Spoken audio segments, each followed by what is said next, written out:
नमस्कार साथियों, स्वागत है आप सभी का एक बार फिर से अपनी कलम अपने आवाज़ चैनल पर हिंदी व्याकरण की इस ऑनलाइन कक्षा में। दोस्तों, हमारी बात चल रही थी कारक में हमने कारक का सामान्य परिचय, कारक के भेद और उनमें से कर्ता कारक और कर्म कारक इन सब की बात कर ली है। कारक किसे कहते हैं? किसी कार्य को करने वाला। और हमने अलग में बात कर ली है कर्ता कारक और कर्म कारक की। आपको परीक्षा में पूछे कि कार्य के कितने भेद होते हैं, तो आपको कितने करने हैं? 8 करने हैं। दोस्तों, आज हम बात करेंगे कर्ण कारक की। क्या बात कर रहे हैं? कर्ण कारक, कारक का तीसरा भेद। दोस्तों, उससे पहले आप इस वीडियो को लाइक कर देना, सभी दोस्तों के साथ शेयर कर देना, और अभी तक आपने चैनल सब्सक्राइब नहीं किया तो कर लो, और पास में जो उसके पास बेल आइकन आई उस पर दबा लें, जिससे वीडियो अपलोड होते ही सबसे पहले सूचना आपके पास पहुंच जाए। तो हम चलते हैं कर्ण कारक। देखते हैं, शब्द है कर्ण। कर्ण का शाब्दिक अर्थ क्या होता है? साधन। क्या होता है? साधन। अब साधन क्या? कर्ण कारक की परिभाषा की बात करें कि जिसके द्वारा कोई कार्य किया जाता है, क्रिया जिससे संपन्न होती है, क्रिया जिससे संपन्न होती है, वही क्या है? कर्ण कारक। वही क्या है? कर्ण कारक होता है। जैसे बात करें, कोई कार्य करने के लिए हम जिसकी सहायता लेते हैं, वही क्या होता है? कर्ण कारक। जैसे ये कलम है, मैं कलम से लिख रहा हूं। लिखने में किसकी सहायता ले रहा हूं? कलम की। तो मैं कलम से लिखता हूं। क्या है? मैं कलम से लिखता हूं। तो यहां पे देखो, कार्य क्या हो रहा है? क्रिया क्या है? लिखने का कार्य हो रहा है, क्रिया क्या है? लिखना। अब देखिए, लिखना किससे संपन्न हो रहा है? सहायता किसकी ली जा रही है? यहां पर सहायता हम किसकी ले रहे हैं? कलम की। तो जिससे सहायता ले रहे हैं, जिसकी सहायता ले रहे हैं, वहां पर ये क्या है? कर्ण कारक। क्या है यहां पर? कलम से। यहां पर कौन सा कारक है? कर्ण कारक। इसी प्रकार हम बात करें कि जैसे वह लकड़ी से जानवर भगाता है। वाक्य क्या है? वह लकड़ी से जानवर भगाता है। परीक्षा में प्रश्न किस प्रकार से पूछ देंगे? लकड़ी से, इसके नीचे डरन आ गई, वाक्य में कौन सा कारक है? तो आपको क्या करना है? जानवर भगाने का कार्य तो कर रहा है, लेकिन इसकी सहायता किसकी ले रहा है? बीच में लकड़ी की। जानवर को डराया जा रहा है लकड़ी से। तो यहाँ पर जो लकड़ी शब्द है उसमें क्या है? कर्ण कारक है। इसी प्रकार पहचान की बात करें तो हमने बात कर ली थी से या के द्वारा। से या के द्वारा से इसकी पहचान होती है। तो से किस में भी आ सकता है? अपदान कारक में भी आ सकता है, लेकिन हम इसकी बाद में बात करेंगे। अपदान में अलग होने के अर्थ में होना चाहिए। दोस्तों, इन वाक्यों पर ध्यान देना, वेरी इंपॉर्टेंट वाक्य हैं। परीक्षा में इसी तरह के वाक्य पूछे जाते हैं। वाक्य है, मुझसे यह काम न होगा। दोस्तों, हम बात कर रहे थे साधन की, लेकिन किसके द्वारा काम संपन्न होगा? मुझसे, ये मतलब मेरे द्वारा ये काम नहीं होगा। तो किससे नहीं हो रहा है? मुझसे। तो इसमें क्या है? कर्ण कारक। बच्चा भूख से बेचैन था। तो बेचैन किससे था? कारण क्या था? भूख से। तो यहां पर क्या हो जाएगा? कर्ण कारक हो जाएगा। कानून सुनी बात पर विश्वास न करें। कानून सुनी बात पर विश्वास न करें। तो कानून, ये जो शब्द है, इसमें कर्ण कारक होगा। क्यों होगा? कि सुनने का काम है, किससे कर रहे हैं? कानून से सुननी हुई बात पर विश्वास न करें। यहाँ पर भी क्या होगा? कर्ण कारक होगा, याद रखना। आंखों देखा हाल सुनाया। इसी प्रकार आंखों देखा, आंखों के द्वारा देखा हुआ हाल सुनाया। तो आंखों में यहाँ पे क्या हो जाएगा? आंखों देखा हाल में क्या हो जाएगा? कर्ण कारक। कुल्हाड़ी से पेड़ काटता है। तो यहाँ कुल्हाड़ी से काटने का कार्य कर रहा है, सहायता किसकी ले रहा है? कुल्हाड़ी की। तो कुल्हाड़ी में कौन सी हो गई? क्या हो गया? कर्ण कारक हो गया। दोस्तों, अब ध्यान दे लेना, वर्तमान परीक्षा की दृष्टि से ये जो अन्य महत्वपूर्ण तथ्य हैं कर्ण कारक से, अन्य महत्वपूर्ण तथ्य किससे? कर्ण कारक से, जो किस प्रकार से प्रश्न पूछे जाते हैं, अन्य जो मुख्य बिंदु हैं उनसे ये ध्यान दीजिए। कौन कौन से हैं? पहला है सात के योग में। सात या सह, सात के जो भी पर्यायवाची शब्द हैं, सात, सह, सम, जो भी संग। इसी प्रकार ये जिस शब्द के साथ हो, सात, सम, सह, संग, ये जिस शब्द के साथ हो, वहां पर तृतीया विभक्ति होगी, कर्ण कारक होगा। कौन सा कारक होगा? कर्ण कारक। यहाँ पे देखते हैं राम के साथ लक्ष्मण व सीता भी बन गए। राम के साथ, अब जिसके साथ जा रहे हैं, अब जहां भी जिसके साथ जा रहे हैं तो जिसके साथ जा रहे हैं उसमें क्या होगा? कर्ण कारक होगा। कृष्ण पिता के साथ बाजार गया। कृष्ण पिता के साथ बाजार गया, तो यहाँ पर क्या है? पिता के साथ जा रहे हैं, तो यहाँ पर पिता में कौन सी होगी? क्या होगा? कर्ण कारक होगा। अब अगला जो वेरी इंपॉर्टेंट है उस पर ध्यान दीजिए, अंग विकार। हमारे शरीर का किसी अंग को कोई विकार हो और वाक्य में वो अंग विकार आ जाए, तो उस अंग में उसे जो अंग विकारग्रस्त हो उस अंग में तृतीया विभक्ति कर्ण कारक होता है। जैसे वह आंख से काना है, वह आंख से काना है, तो काना किससे है? आंख से, तो इस आंख में क्या हो जाएगी? तृतीया विभक्ति कर्ण कारक हो जाएगा। दोस्तों वेरी इंपॉर्टेंट बात बता रहा हूं, शुद्ध अशुद्ध में पूछा जाता है, बार बार आ जाता है। वह आंखों से काना है, वाक्य को शुद्ध कीजिए, या वाक्य में क्या अशुद्ध है क्या अशुद्ध है, तो वहां पर आ जाता है। तो आंखों से काना नहीं होता है, आंख से काना होता है, क्योंकि एक आंख कमजोर हो या एक आंख नहीं हो तो वह काना कहलाता है। अगर दोनों आंखें नहीं हो तो वह अंधा कहलाता है। तो इसलिए शुद्ध अशुद्ध में बहुत बार पूछा गया, ध्यान रखना है। तो आंखों आ जाए तो वहां पर आपको क्या करना है? आंख करना है। इसी प्रकार वह कानों से बह रहा है, वह कानों से बह रहा है, तो जिस अंग से विकार रहता है, जिस अंग में विकार है वहां पर कर्म जो कर्ण कारक है वो हो जाता है। अब आगे देखते हैं, यहाँ पे है पैर से लगड़ा, सिर से गंजा, पीठ से कुबड़ा, हाथ से लूला, ये जो आते हैं, तो जिस अंग में विकार होता है, पैर, सिर, पीठ, हाथ जो भी आता है, तो वहां पर उस अंग में कौन सी विभक्ति होती है? तृतीया विभक्ति होती है। कारक का नाम चल कौन सा आता है? कर्ण कारक होता है।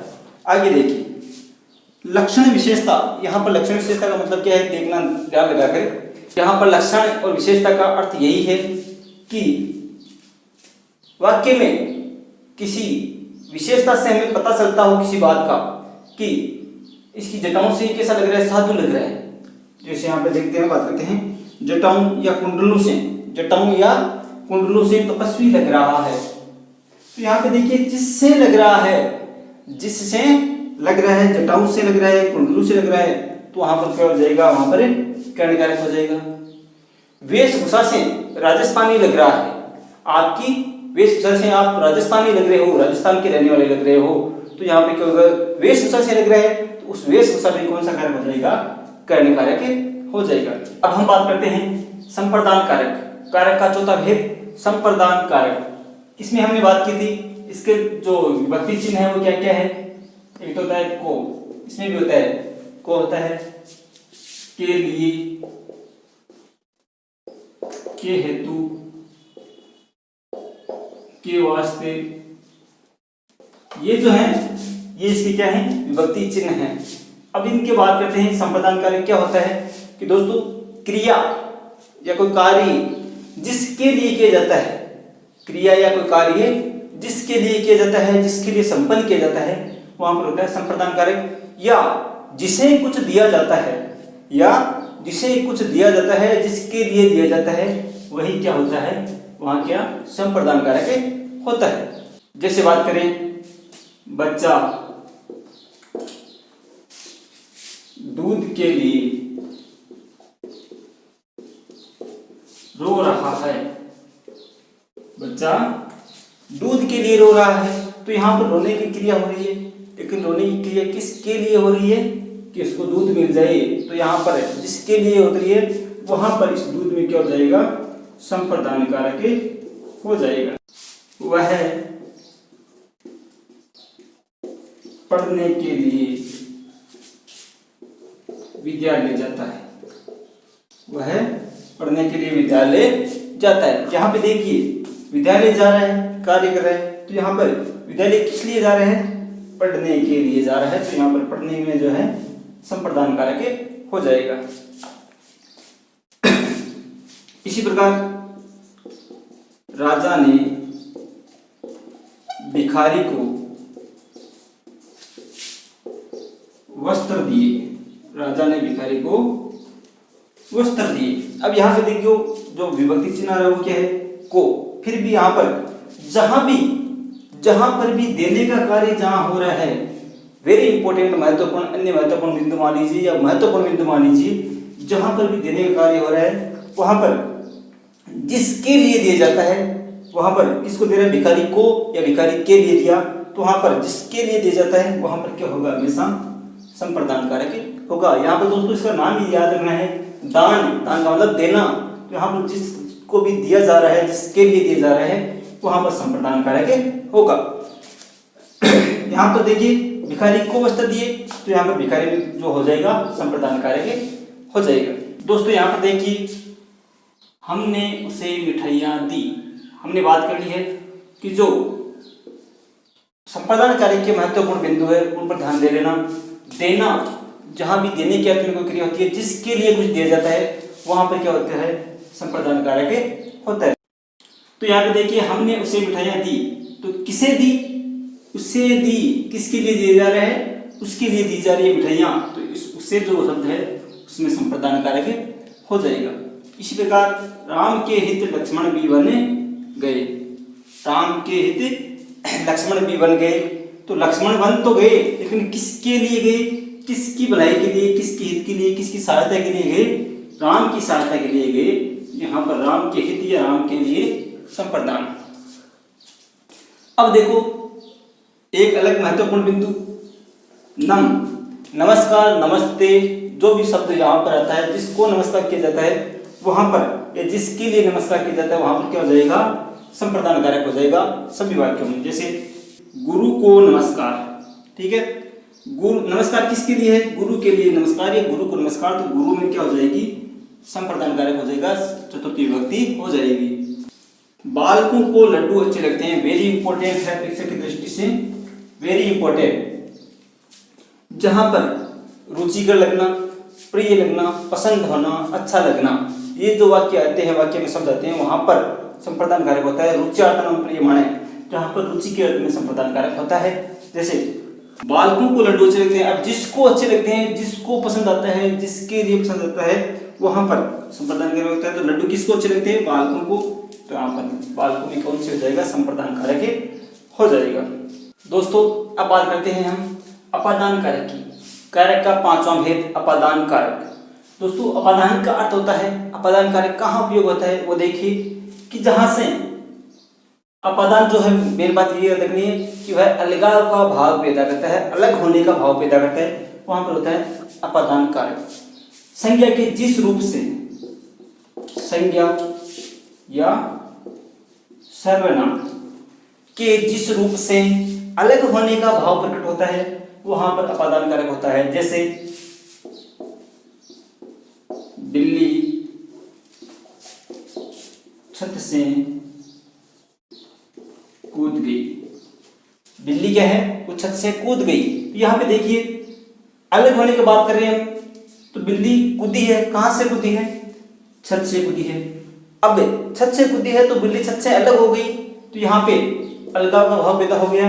यहाँ पे देखिए छत से अलग हो रही है बिल्ली, तो इस छत शब्द में जहां से अलग होता है वहां पर अपादान कारक होता है। तो यहाँ पर छत से अलग हुई है, तो यहाँ पे क्या हो जाएगा, अपादान कारक हो जाएगा।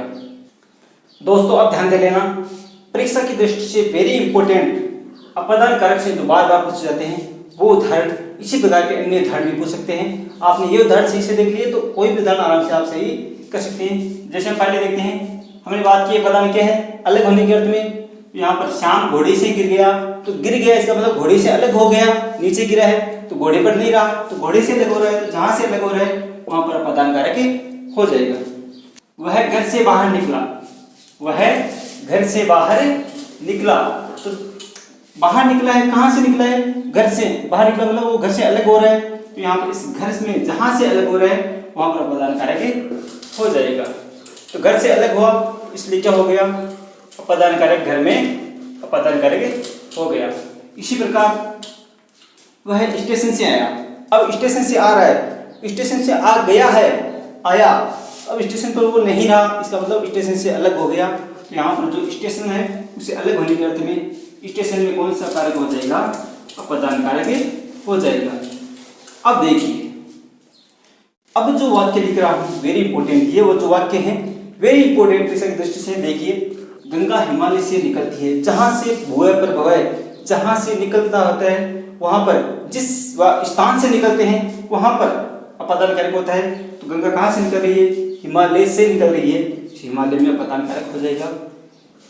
डरना, डर जब डरना, भीत, ये जो शब्द जहां पर जिस वाक्य में आ जाए वहां पर जिससे डरा जाता है वहां पर अपादान कारक होता है। जैसे वह सिंह से डर गया, वह शेर से डर गया, तो किससे डर रहा है? डरने के अर्थ में हमेशा अपादान कारक होता है, याद रखना। शेर से डर रहा है, जिससे डर रहा है वहां पर क्या हो जाएगा? अपादान कारक हो जाएगा। करण फसल से पशुओं को हटाता है, वेरी इंपॉर्टेंट। करण फसल से पशुओं को हटाता है, फसल से निवारणार्थ, फसल से दूर कर रहा है तो वहां पर क्या हो गया? फसल से दूर कर रहा है, या देखना जहां से अलग कर रहा है, तो जहां से दूर हटाता है वहां पर क्या हो गया? अपादान कारक हो गया। तो फसल में क्या हो जाएगा? अपादान कारक हो जाएगा। याद रखना, घृणा, आलस्य, प्रमाद, ये शब्द जहां पर जिस वाक्य में आते हैं वहां पर अपादान कारक होता है। घृणा, आलस्य, प्रमाद आदि, ठीक है। राम पाप से घृणा करता है, राम पाप से घृणा करता है, तो घृणा किससे कर रहा है? उसमें क्या हो जाएगा? अपादान कारक। तो वह पाप से घृणा करता है, उस पाप में क्या हो जाएगा? अपादान कारक। वह अध्ययन में आलस्य या प्रमाद करता है, वह अध्ययन में आलस्य करता है, वह अध्ययन में प्रमाद करता है। तो जिसमें या जिस कार्य में आलस्य किया जाता है, प्रमाद किया जाता है, वहां पर अपादान कारक होता है। तो किस में कर रहा है आलस्य? अध्ययन में कर रहा है, तो अध्ययन में कौन सा कारक हो जाएगा? अपादान कारक। अब देखिए, नजर गड़ा देना, उत्पन्न, जहां से उत्पन्न होता है वहां पर अपादान कारक होता है। उत्पन्न होने के अर्थ में ब्रह्मा से प्रजा उत्पन्न होती है, ब्रह्मा से प्रजा उत्पन्न होती है, तो कहां से हो रही है? ब्रह्मा से। तो जिस जहां से हो रही है वहां पर क्या हो जाएगा? अपादान कारक। इसी प्रकार गोबर से बिच्छू पैदा होते हैं, तो गोबर से हो रहे हैं, तो गोबर में क्या हो जाएगा? अपादान कारक हो जाएगा। अब ये दो वाक्य देखिए, 1, 2। सीता गाड़ी से गिर गई, सीता गाड़ी से गिर गई, यहाँ पर गिर रही है गाड़ी से, ठीक है। तो गाड़ी से अलग होगी, मतलब गाड़ी से गिर गई, गाड़ी से अलग होगी, तो गाड़ी में, गाड़ी से अलग हुई है तो गाड़ी में अपादान कारक हो जाएगा। सीता गाड़ी से सीकर गई, गाड़ी से सीकर गई, तो यहाँ पे देखिए, यहाँ पे अपादान कारक नहीं होगा। क्यों नहीं होगा? सीकर गई है, लेकिन सीकर जाने में सहायता किसकी रह रही है? गाड़ी की, गाड़ी से जा रही है, तो सहायता के रूप में कौन सा कारक होता है? हमेशा कर्ण कारक होता है।